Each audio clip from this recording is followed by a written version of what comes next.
కర్ణాటకలో జరిగిన వాల్మీకి స్కామ్ కర్ణాటక కాంగ్రెస్కే కాదు తెలంగాణ కాంగ్రెస్ కూడా ముచ్చెమటలు పట్టిస్తోంది. కింద మీద పడి ఇక్కడ కాంగ్రెస్ వాళ్ళు రేవంత్ రెడ్డి గారు మీడియాను మేనేజ్ చేస్తూ విషయాలు బయటికి రాకుండా ఆపుతా ఉన్నారు.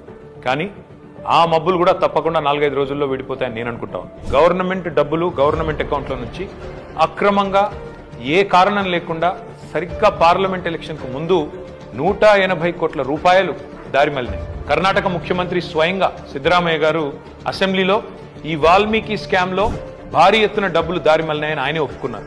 అందులో హైదరాబాద్లోని 9 బ్యాంక్ అకౌంట్లకి 45 కోట్ల రూపాయలు ట్రాన్స్ఫర్ చేశారు. దీని మీద ఎంక్వైరీ మొదలు కాగానే ఏమైందో ఏమో తెలియదు కానీ వాల్మీకి కార్పొరేషన్ అకౌంట్ సూపరింటెండెంట్ ఆఖరికి ఆత్మహత్య చేసుకున్నాడు. ఇవాళ ఆయన కుటుంబం రోడ్డున పడే పరిస్థితి. బ్యాంక్ అధికారులతో సహా 11 మందిని ఈడీ అరెస్ట్ చేసింది. కర్ణాటక నుండి మన తెలంగాణకు అక్రమంగా ఈ డబ్బు ఏ అకౌంట్లలోకి వచ్చింది, ఆ అకౌంట్లు ఎవరివి, ఈ తీగ లాగితే తెలంగాణ కాంగ్రెస్ డొంక మొత్తం కదులుతా ఉన్నది. మొన్న పార్లమెంట్ ఎన్నికల్లో తెలంగాణ కాంగ్రెస్ పార్టీ తన ఖర్చులకు ఈ డబ్బులే వాడినట్టుగా అనిపిస్తా ఉంది.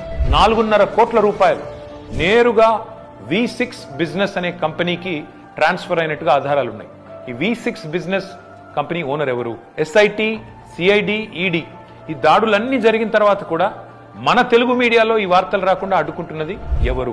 పార్లమెంట్ ఎన్నికల సమయంలో కొన్ని బంగారం షాపులు, బార్ల నుండి భారీ మొత్తంలో డబ్బులు తీసుకున్నట్టుగా తెలుస్తా ఉంది. వారికి కాంగ్రెస్ పార్టీకి ఉన్న అనుబంధం ఏంది? ఇవన్నీ కూడా బయటికి రావాలి. కర్ణాటక ముఖ్యమంత్రి సిద్ధరామయ్యను గనక పొరపాటున తొలగిస్తే పక్కన ఉన్న తెలంగాణ సర్కారు కూడా కూలుతుంది అని ఈ మధ్యనే కర్ణాటక మంత్రి సతీష్ జరికోలి అంటున్నారు. మరి కర్ణాటక కాంగ్రెస్ తో తెలంగాణ కాంగ్రెస్ కు అంతలాగా పెనవేసుకున్న ఈ అనుబంధం ఈ వాల్మీకి స్కామేనా?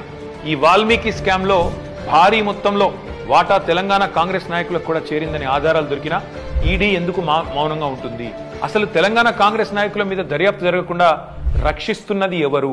పార్లమెంట్ లో గాయ చేసుడు తప్ప బయట మాత్రం ఏమీ తమ సొంత పార్టీ అవినీతి మీద నోరు విప్పని రాహుల్ గాంధీ ఖచ్చితంగా నోరు విప్పాలి.